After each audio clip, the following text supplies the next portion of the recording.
Mina olen perekonnas 11. laps. 2 esimest last surid väga noorelt ja 9 me kasvasime üles. Mina olen kõige noorem. Õendus kahjuks ei olnud minu esimene valik. Minu esimene valik oli saada matemaatikaõpetajaks. Aga kuna minu kõige vanem õde oli õpetaja ja sellel hetkel, kui mina seda otsust tahtsin teha, teda vallandati koolist kui mittevajalik Nõukogude Liitu olev inimene, kuna meid tembeldati kulakuteks ja kuna isa oli pastor, siis isa soovitas mul minna õppima velskriks. Ja ma astusin siis velskri erialale Tallinna meditsiinikooli.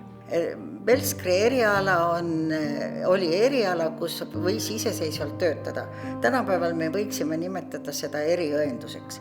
Aga velsker oli laiahaardeline, ta oli nagu arsti ja õe vahepealne ja sellised velskripunktid olid üle Nõukogude Liidu ja just maakohtades. Ja ma unistasin siis minna maale tööle ja olla velsker.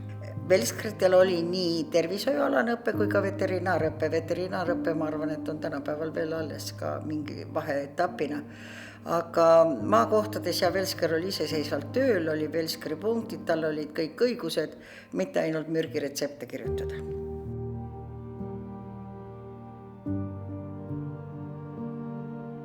Suur perekond on sellepärast väga oluline tähendus ka minu elus, et tõesti me õppisime hoolima üksteisest. Me kasvasime vaeselt sõja ajal. Me pidime põgenema sõja ajal Narvast, kuhu jäi kõik maha, kus me alustasime elu nullist ja ma kujutan ette, mida tundsid isa ja ema sellel hetkel, kui pidi selline olukord olema. Ja see annabki lastele hoolivust üksteise eest muretsemist, üksteisele mõtlemist. Meil ei olnud kunagi kodus sellist küsimust, kui toodi komme, mida pidi jagama laste vahel, et keegi saaks rohkem või keegi vähem. Me väga vaatasime, kuidas kõik saaksid võrdselt. Ja minu isa oli väga tark oma laste kasvatuses. Tema kasvatas meid suure armastusega, mitte kunagi. Ka ta noomis suure armastusega ja see on ka minule jäänud, et armastus on elus väga oluline. Ja isa on alati öelnud, et lapsi tuleb armastada ja armastades kasvada. Ja teine, mis tema lause oli see, et mõelge, et on suur luud, kus on üksikud oksad, aga nad on kinni seotud ühe vitsaga ja neid ei saa siis murda. Et vaat armastus perekonnas on sama, kui see armastus on olemas, siis teid kedagi ei saa murda.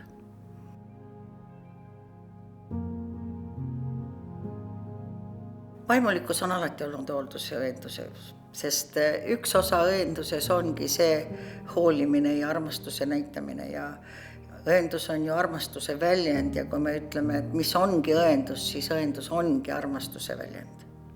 Sidusus on kindlasti väga hea sümbioos nii armastusega kui kristlusega, sest olen väga palju inimeste viimse hetke juures olnud. Ja siis sellel hetkel ma näen, kuidas on nendel vajalik nii seda õendust, seda armastuse poolt kui ka kristlust.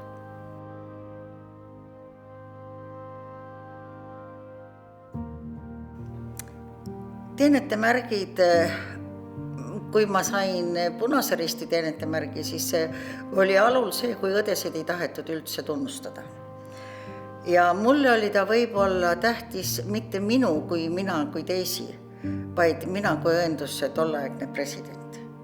Et lõpuks ometi hakati märkama ka, et õed on midagi väärt. Aga väga armsad on mul nii mõlema kõrgkooli auliikmete tunnustamine, sest minu elu töö, ma võin ütelda, ja unistus oli see, et õed saaksid kõrghariduse. Ja kui see tõesti täitus, siis oli see hetk, kui ma tundsin sellest väga suurt rõõmu.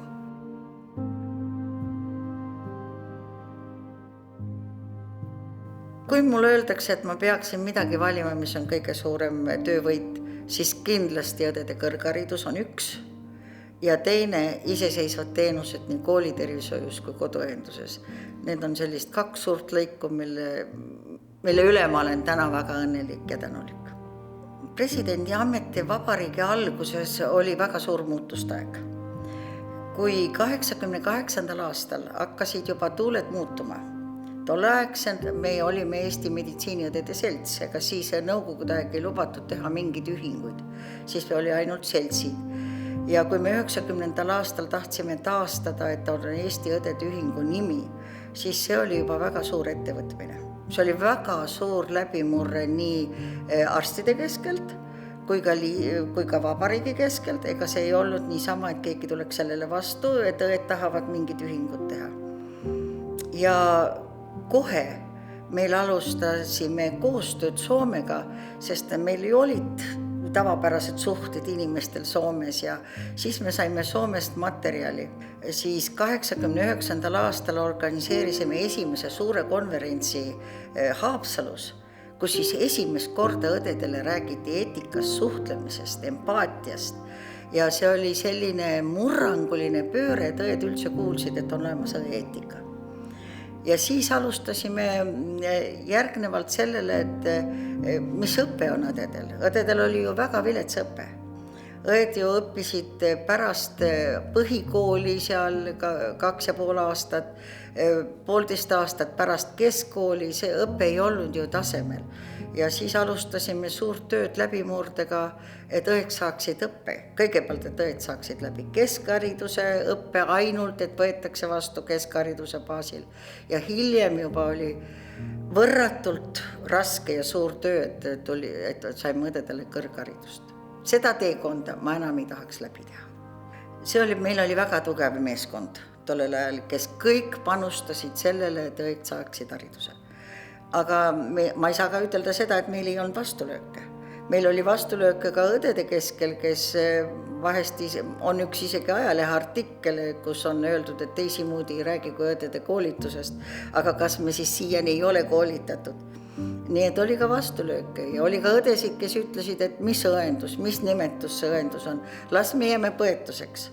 Ma siis ütlesin, kuidas te siis mõtlete, et ülikoolis õpib põetaja. Et meil on ikkagi õendus, aga paljud ütlesid seda, et Soomest tõlgituna peab olema see rohkem põetus, aga siiski meil oli tugev juhatus ja mul olid tugevad asepresidendid, kes olid selle poolt, et ikkagi ei õendus.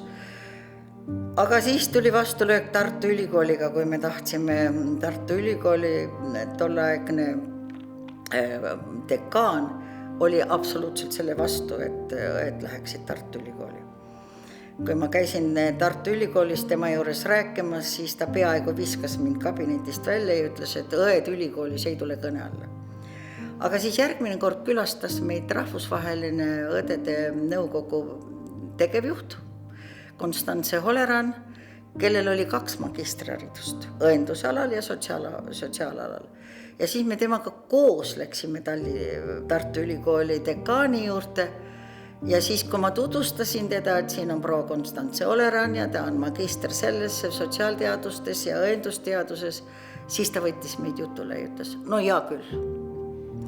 Aga me ei olnud selle haridusega nõus, mis õed said ülikoolis. Ja siis meil hakkas läbirääkimised 2 ministeeriumi vahel, nii haridus kui ka tolleaegse tervishoiuministeeriumi vahel, et kuidas saaks õdedele koolis ka anda kõrgharidust.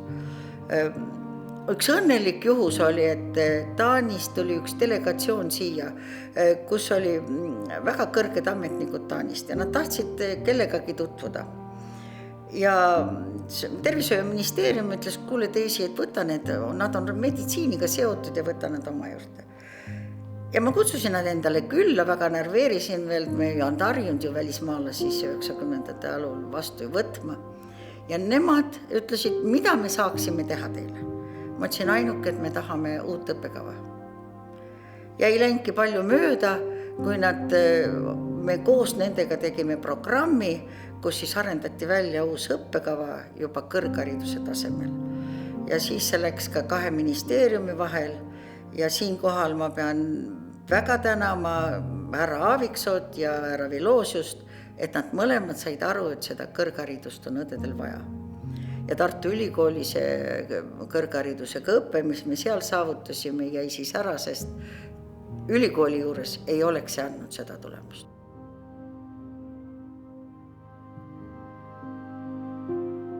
Õendusareng on väga hästi arenenud ja sellest võib ainult rõõmu tunda. Rõõmu võib tunda seda, et meil on praegu eriõed, küll vahest teeb murelikuks see, et meil on natukene läinud liiga teoreetiliseks, seda empaatiat võib-olla on vähe, natuke tehniliseks ja õed tegelevad palju arvutiga, aga seda õenduse südamlikkust ja seda empaatiat nagu vahest jääb nagu väheks.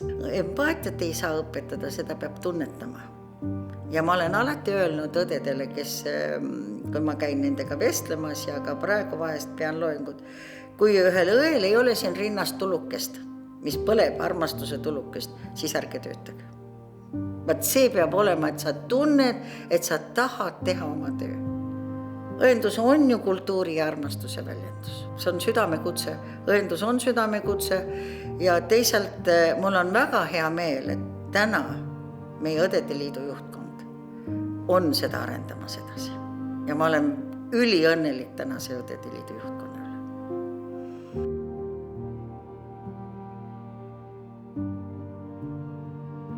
No Eesti Õdede Ühing või tänane Eesti Õdede Liit on minule südamelähedane, erakordselt tähtis.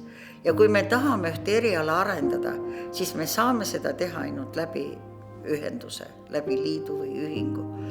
Need koolitused, need arengud, need läbirääkimised ministeeriumis, mis õdedele vajalik on ja midagi tänagi veel, ega siis kogu aeg ju muutub. Kahjuks juhtkond on ka igal pool läinud negatiivsuse suunas, et vahest ei taheta õdesid enam, ei taheta õdede ametikohti suurendada ja kui meil ei oleks Õdede Liitu, kes selle eest võitleb, siis oleks väga kurb. Oma mingisuguste mõtete, teadmiste või probleemide lahendamiseks ongi ainult võimalik läbi Õdede Liidu, kui me tahame midagi kõrgemalt poolt saavutada, kui me tahame palka juurde saada. Loomulikult eraasutused võivad seda palka anda, aga me näeme, et eriti palju ei anta õdedele palka. Ja kui me näeme ka, et mingid arengud eriti ei ole, kui me täna räägime, et me tahame esmatasandil muutusi, kuhu ka Kerli täna läheb ju Sotsiaalministeeriumi nõupidamisele, siis me saamegi ainult läbi Õdede Liidu seda teha. Ja iga õde oma probleemid saab selle kaudu lahendada.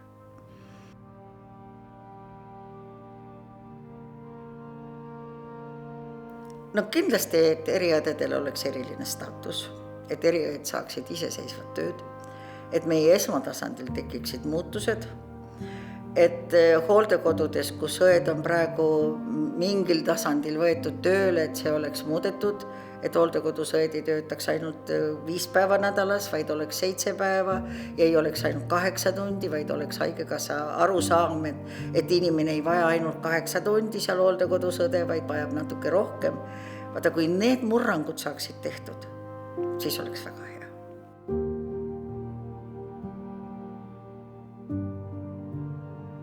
Kui sul on kutsumus inimesi aidata, siis ma soovitan väga minna õppima. Minu oma kasulastest üks läks õendust õppima ja on väga õnnelik. Ja ma olen väga õnnelik ka selle üle, et ta õpib õendust. No see on oluline, et õdesid oleks. Ja ka, et oleks õige kutsumus, aga tal on see kutsumus ja ma olen väga õnnelik.